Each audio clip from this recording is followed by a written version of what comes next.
Unang-una po, nais ko lang linawin na hindi ko po kaaway ang administrasyon at ayaw ko din pong masaktan si Yusek Claire Castro. Ano yan? Ano yan?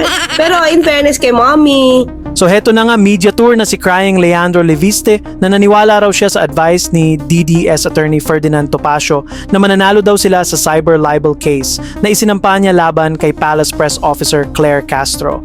Nais ko lang pong depensahan ang aking pangalan dahil may mga hindi totoong pahayag na nagmula sa kanya at dahil dito may kaso na maglilinaw na hindi totoo ang mga pahayag ni Yusek Claire Castro.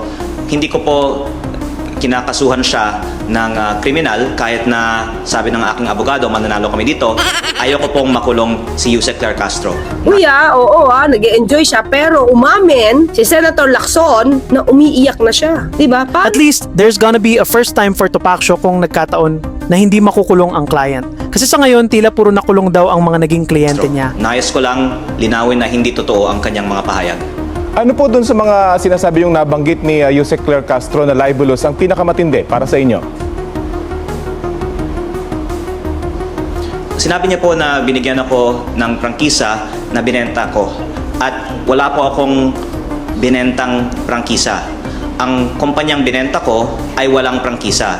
Ang kumpanya naman po na may prangkisa ay hindi ko binenta. Pero yun nga lang, tila hindi pinakinggan ng bagong bida ng mga kultong DDS ang payo ni Senator Ping Lacson na nagsabing lie low muna ang huli at huwag araw-araw sa media.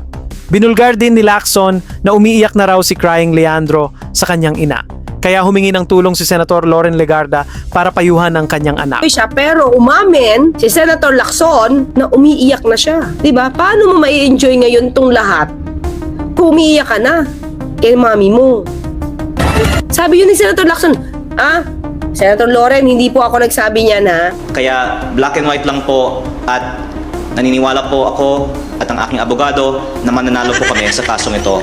At sana pagkatapos nito, hindi na po magpapakalat ng fake news si Yusek Claire Castro. So good luck po kay Crying Leandro, pero duda talaga kami na mapapanalo ito ng kanyang lawyer na si Topacio ang kanyang kaso dahil notorious ito sa mga nakukulong na clients.